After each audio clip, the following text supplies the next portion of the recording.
So, Alligator Alcatraz opens this week, and it is hurricane season. It is hurricane season. Now, the good news is there was no hurricane at Alligator Alcatraz, but the bad news is it flooded anyway. Alligator Alcatraz, better known as Alligator Auschwitz, says David, has started flooding today. Authorities stated the structure could withstand Category 2, 120-mile-an-hour winds, but it's failing under light rain. So, yes, here are a couple of videos. Are you telling me these guys did a half-assed job? Yeah, they did a half-assed job, yeah. I can't believe that. They don't seem like those types. There's water leaking in under the tent with the electrical wires running through it. That's totally safe. There's nothing hazardous about that. Awesome. Those wires running on the floor as the rain comes in. Nice work. Very nice work. And here's the wind on the roof. This is while DeSantis is there. So this is after Trump left. But you can barely hear DeSantis over the wind. Battering the roof around. Real bang-up job. Trump's Alligator Alcatraz is already flooding, reports the New Republic. They sourced this from a couple of local pieces, so it seemed like an efficient way to cover this. The monstrous, recently constructed immigrant detention facility in the Florida Everglades, flippantly dubbed Alligator Alcatraz, literally took on water within a day of President Trump visiting the camp Tuesday to commemorate its planned Wednesday opening. Florida officials have assured the public that the facility, which will cost an estimated $450 million per year to operate, was built to withstand a Category 2 hurricane, though the Naples Daily News notes that winds of recent hurricanes in the area have significantly exceeded Category 2 levels. More on that shortly. A report by the Miami Herald further casts into doubt official claims about the facility's durability. According to the Herald, a garden-variety South Florida summer rainstorm on Tuesday afternoon of about 1.5 inches of rain caused flooding in the facility. The Herald reports rainfall seeped through the edges of the facility, as we saw in the video, as the roofs and walls trembled. Drips leaked from above a door frame. The water spread under poles hoisting the Florida and U.S. flags. So here is another piece of video Jason Delgado took at the scene here.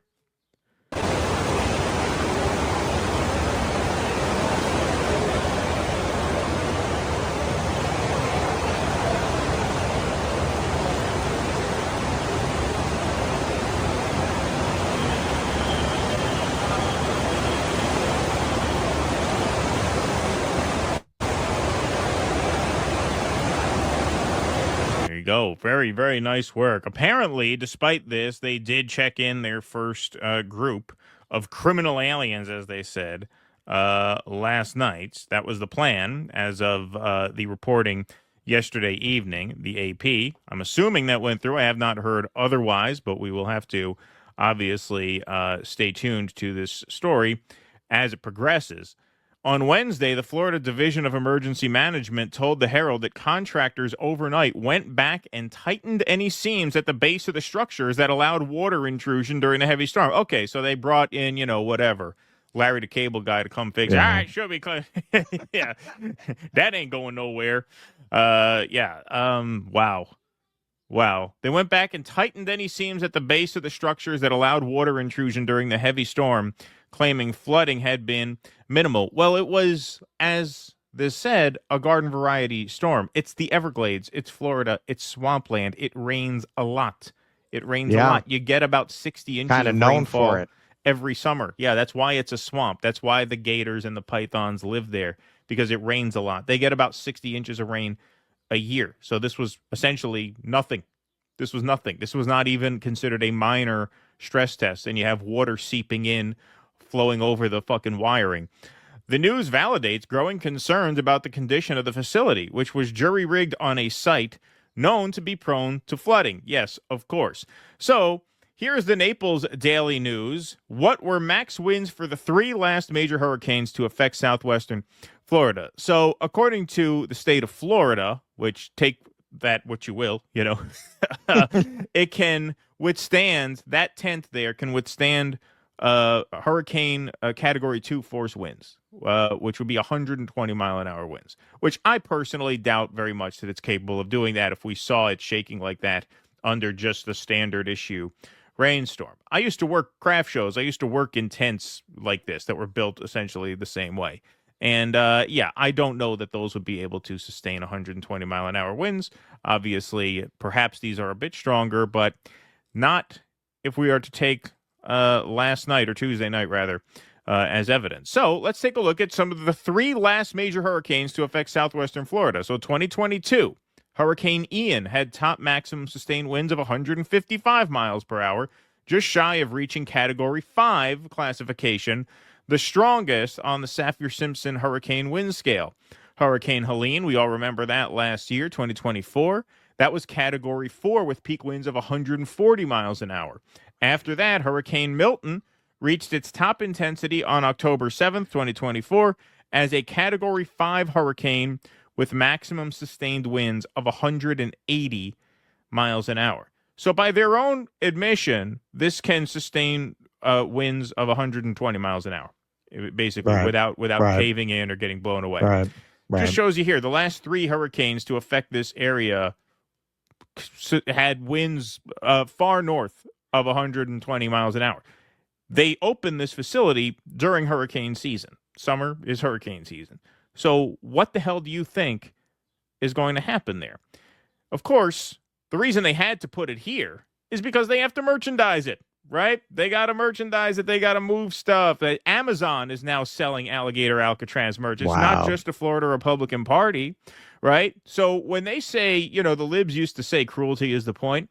In this case, cruelty absolutely is the point, because the whole point of doing this was to not only, as we said, manufacture consent for essentially torture, to push the boundaries of what the public will accept in terms of treatment of outgroup X, which today is the immigrant, tomorrow could be someone else, will be someone else, if past is prologue. But also, this is an organizing tool. You have Republicans raising money off of this. This is a big sort of celebrity effort here. They're making this a pop culture statement. And so I do really think that the reason they wanted to put this here was so that they can do just this. Safety be damned. What? You don't have you can't find any other like viciously sadistic, racist red state governors in landlocked states where you can build one of these more safely? What, the governor of South Dakota wouldn't let you open one of these? The governor of Wyoming wouldn't let you open one of these, right? Kansas, you can't put something up in Kansas, has to be out here. No, the reason they want it out here is because they like the idea, as we know. As we know, we covered this on the last show. They like the idea of the immigrants surrounded by alligators. That's the point. That's the point, is to make it cool, right? Because what they're trying to do for the 100th time is manufacture consent for a police state. This is not even about the immigrants. This is about getting people on board with cruel treatment of outgroups so that they can do whatever they want to whatever outgroup they want. This big, beautiful bill gives ICE a budget that is larger than almost any other army on earth. The ICE budget for the big, beautiful bill would make it larger and better funded than the Brazilian army. Brazilian army. Which you could see right off the rip that they are, through ICE, creating a United States police force. Yes. That is going to function essentially as the crack troops of the fascist regime. It is not going to be very long before they'll say, okay, we're going to divert a certain portion of ICE agents. They'll come up with a new name for people who have this new mission. They're going to address domestic threats. And the same people who are cheering this on are going to cheer that on. Yep. You know, that's how fascism works. You break people mentally, and then you offer them a way to feel strong. And a lot of people go along with it. They're very dangerous. You know, probably Jordan Peterson never intended this to be quoted in this context, but it was a good observation. If strong men frighten you, wait until you see what weak men are capable of. This is a movement of weak men, and it is showing you what they are capable of. Yeah, send them to the alligators. I mean, it's horrible. And once this bill passes, which, I would expect to be like by tonight, like by the time we go off the air, this bill might pass. I don't think people understand what a hellhole this country is going to be.